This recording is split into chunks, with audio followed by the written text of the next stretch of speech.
Depuis 20 ans, l'Agence du Verbe explore toute la chaîne de production binaurale, de l'écriture à la diffusion, de la muséographie au spectacle vivant.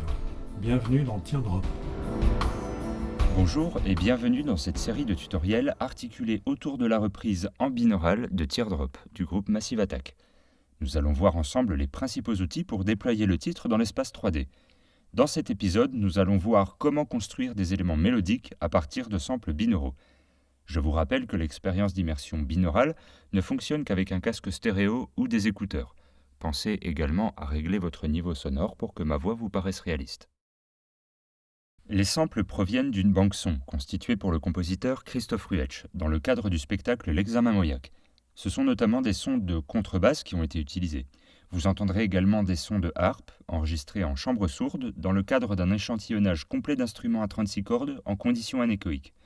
Enfin, vous pourrez entendre un piano quart de queue ainsi qu'un clavecin enregistré à travers une enceinte. Bien entendu, tous ces sons ont été enregistrés en binaural au moyen d'une tête artificielle KU100 de la marque Neumann. Voici les éléments mélodiques que nous allons construire avec ces samples, sans réverb dans un premier temps.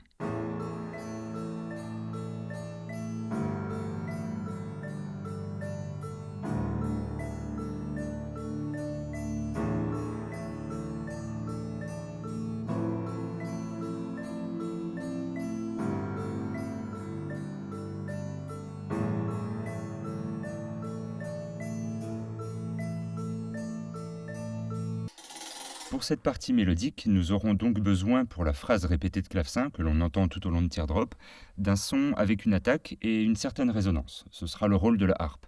Pour les accords tenus, un son plutôt riche avec une attaque douce. Là, un échantillonnage de contrebasse joué à l'archet devrait convenir. Les pistes mélodiques ont été construites à partir d'une retranscription MIDI trouvée sur Internet et réarrangée par nos soins. C'est d'ailleurs un bon point de départ si vous souhaitez apprendre à jouer ce morceau. Voici les samples qui ont été sélectionnés.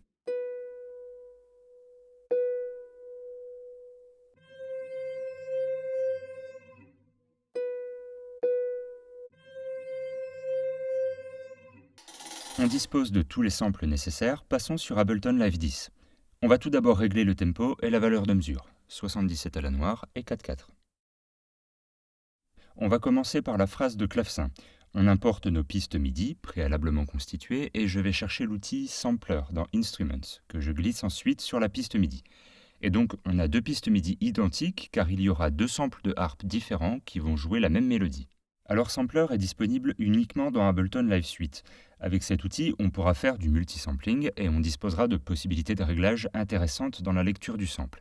Dans les autres versions de Live, on retrouve également Simpler, qui est une version simplifiée du sampler, mais sans la possibilité de faire de multisampling.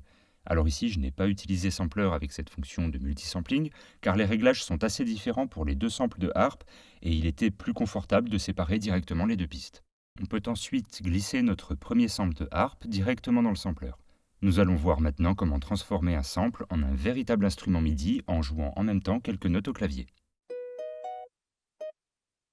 Ce sample est déjà proprement découpé, il n'est donc pas nécessaire d'effectuer de réglages supplémentaires dans la zone de lecture. On rajoute un peu de release afin que le son ne s'arrête pas brusquement lorsqu'une note MIDI cesse de jouer.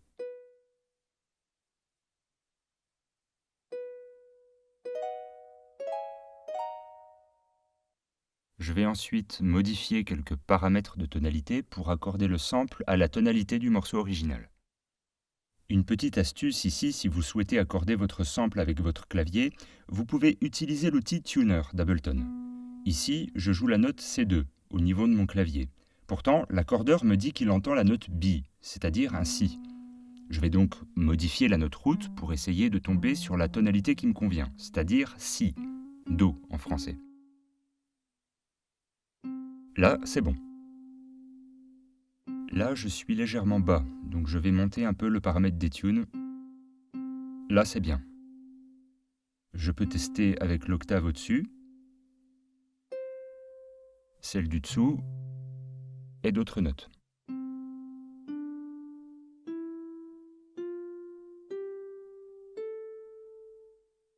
Écoutons maintenant le sample joué avec la piste MIDI.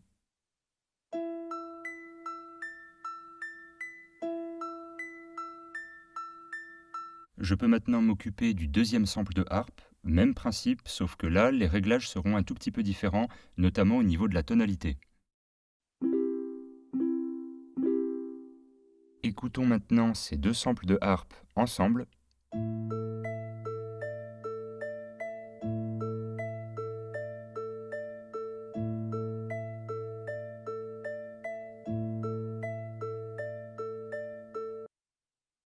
Afin de mieux organiser l'espace de travail, je vais réunir ces deux pistes dans un groupe. On peut maintenant passer à la partie accompagnement. Je dépose les pistes MIDI et j'ajoute un sampler sur chaque piste. Donc là aussi, on aura deux pistes MIDI qui vont jouer la même mélodie par deux samples différents. Donc un sample de harpe et aussi un sample de contrebasse. Là, au niveau de la piste MIDI, on a des notes tenues. Donc pour la contrebasse, il va falloir effectuer certains réglages dans la zone de lecture du sample. Donc là, il va falloir définir la zone qui va se mettre à boucler dans le sample, si la note MIDI reste jouée. De préférence, une zone où le son est correctement tenu, mais surtout pas d'attaque. Donc lorsqu'une note est maintenue, le son commence au début du sample, on vient boucler à ce niveau-là, et lorsque la note est relâchée, le son se termine jusqu'à la fin du sample, avec la flèche simple dans Release et la double flèche inversée dans Sustain pour pouvoir boucler. On peut ajouter un crossfade dans la boucle pour éviter les ruptures de son. Et j'ajoute également un peu de Release.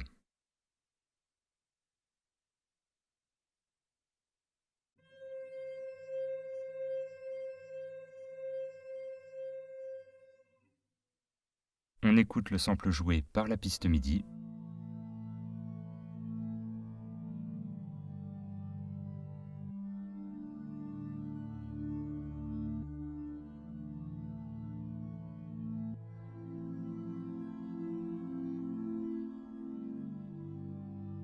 Et maintenant, les deux samples d'accompagnement.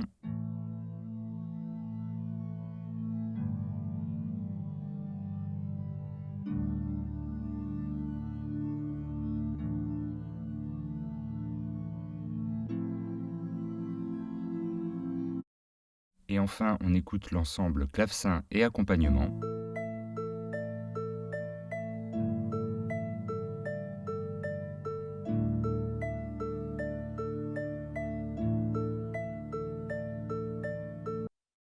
Notre mélodie samplée est prête, on peut maintenant compléter l'ensemble avec les enregistrements de piano quart de queue et de clavecin échantillonné, lui diffusé sur enceinte. Tout a été enregistré en binaural, spécialement pour cette reprise de Teardrop. Concernant le son du clavecin, il s'agit d'un échantillonnage, d'un véritable clavecin en provenance d'un plugin destiné à live. Vous trouverez le lien en description. On place ensuite ce plugin sur la piste MIDI de clavecin et on exporte le tout sur la totalité du morceau. Cette piste a ensuite été diffusée sur une enceinte, puis enregistrée en binaural. Ajoutons cet enregistrement à notre projet et écoutons-le avec le clavecin samplé que nous avons précédemment construit.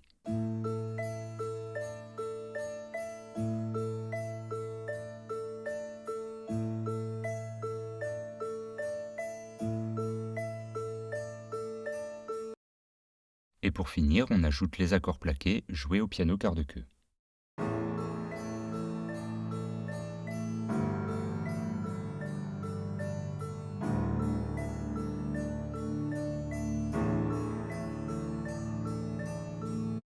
Ces pistes sont ensuite mixées et mouillées avec des réverbes binaurales pour leur donner leur place définitive dans l'espace 3D.